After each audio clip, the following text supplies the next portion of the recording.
it's me again. I know, I'm actually uploading videos like regularly now. This is exciting. So I wanted to do an update on being agender, because if you know, I made a video a year ago, on being agender, talking about it, what it meant to me, how I express myself, etc, etc, and I just like to update that. And as you can see, my hair was like really short in that video and is really long now, so you can definitely tell that some time has passed. So being agender. So what it means to me is not identifying with male or female and feeling apart from the male-female dichotomy that's very present, at least in American society. So you know, if you've ever gone to a retail store in America, at least, again, this is mostly like America because I obviously haven't lived anywhere else, you'll notice that especially in the toys section and the clothing section for kids, that there's this really strong push for pink for girls and blue for boys. And even when I was young, I never really identified with that. I am very feminine, but I don't feel girly. That makes sense. It might not. That's okay though. It doesn't have to. So, so that's what it means to me. That's what agender means to me. It's just not identifying with male or female and not identifying with any gender at all. And that's really the definition of agender, is to be without gender, and that's exactly how I feel.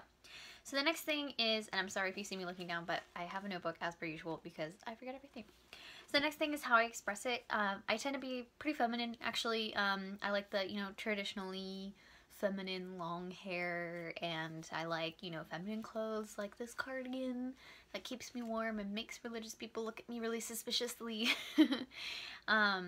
And I use the pronouns I want, I dress the way I want, I express myself the way I want, and that's how you should be agender.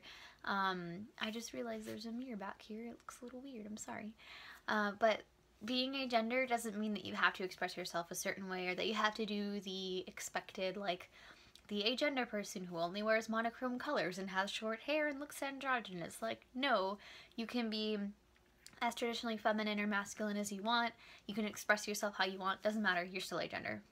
There's just no contract that you have to sign that says you can only be agender if you express yourself in XYZ ways and forms and whatever. No. I like being really feminine. I like the color pink a lot, if you can't tell from the, well, I guess they're more peach colored walls of my room, and my girly bed that you can't really see. And, you know, basically pink is one of my favorite colors. Periwinkle's my favorite, but pink is one of my favorite colors, and I feel like that's something that a lot of people don't talk about, is like, yes, it's okay to be agender and be really girly or be really masculine. Like, it doesn't matter. As long as you're comfortable with yourself, that is all that is important.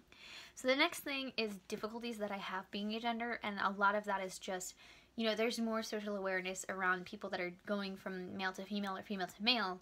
Not a lot of acceptance. I said awareness, though. Unfortunately, there's not too much acceptance right now, at least in America, you know, if that it wasn't illustrated by our recent presidential election.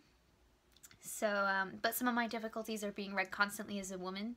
And again, you know, expressing myself in a really feminine way does make me more prone to that, because I was able to pull off the more stereotypical androgynous look back when I had shorter hair. But I don't anymore, because I really like long hair, and I like having long hair because it flows in the wind and makes me look so beautiful.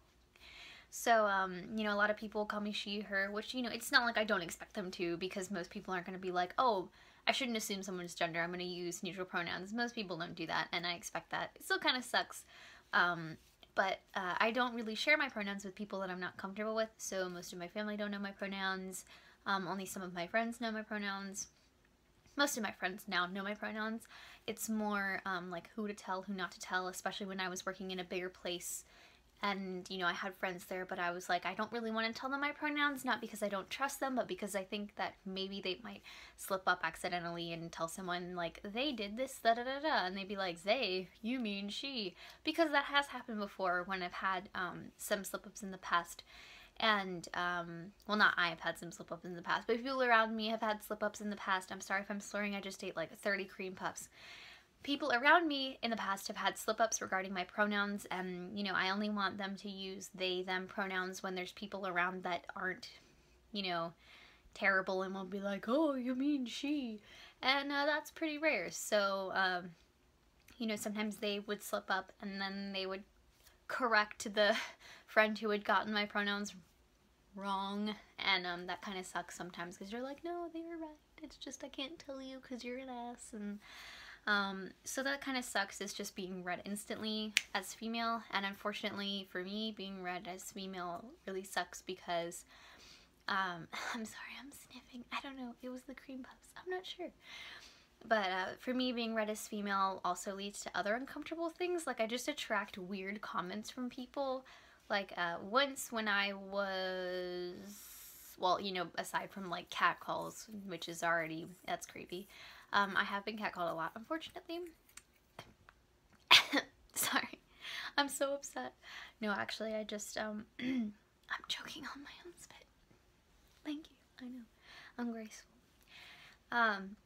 But yeah, being read as female kind of sucks because, you know, people can be really shitty to women, and, you know, that's not great either. And, so they'll say, like, you know, the regular sex shit to me, like, oh, one day you'll find a man, and, like, oh, you'd be happier if you were at home, or you're gonna change your mind, you're definitely gonna have kids.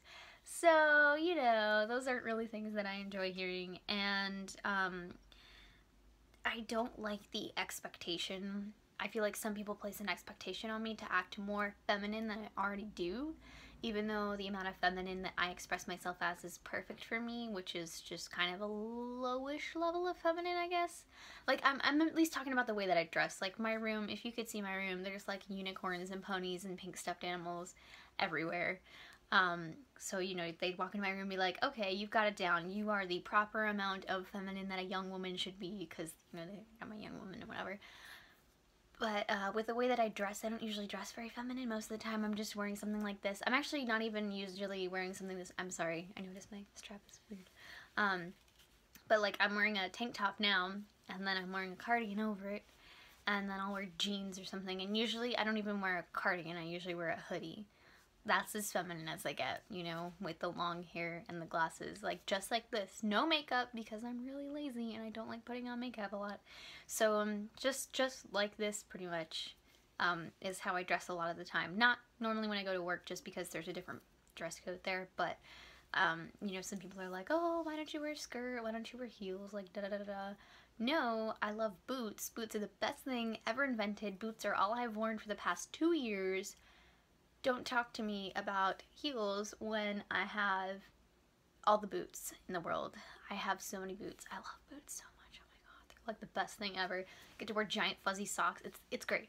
Anyways, so there's that expectation that I should be more feminine than I already am. And I've gotten that a lot, especially when I cut my hair. One of my friends was actually really, really upset with me, and she's like, I thought your hair looked better and cuter and whatever when it was longer, and I was like, haha, it's my hair. So, you know, I didn't really appreciate that, and I still don't appreciate that because, you know, it is my hair. I'm gonna do what I want with it, and, you know, I want it to be really long now, of course, but at the time I wanted it to be short, and, so, you know, I do what I want with my hair, and that's something that really upsets me when people assume that I'm female more than anything, is because if I was, it still wouldn't be okay. So it's kind of like a double insult almost, I guess. And I also have a lot of self-doubts with being agender because, you know, a lot of people are like, that's not a real thing. You know, I don't really make anyone use my pronouns, so, you know, I don't even bother most of the time, even when I'm meeting other trans or queer people. I don't even bother to tell them my pronouns, and, like, I doubt myself a lot in my identity, and, you know, it sucks, but, I'm still sticking by being agender because that's how I feel, and, it doesn't matter how many times someone tells me that there are only 2 genders, because there's not even only 2 sexes, so, like, don't know where they got that from. But, you know, it's just, it's tough, but sometimes you gotta hold on, and you just gotta believe in yourself. You gotta find the people that support you, and you gotta stick with them, because people that are telling you that the way that you feel is invalid aren't people that you should have as your friends. So, that's all I have to say. I'm gonna go blow my nose and eat 20 more cream puffs. Bye!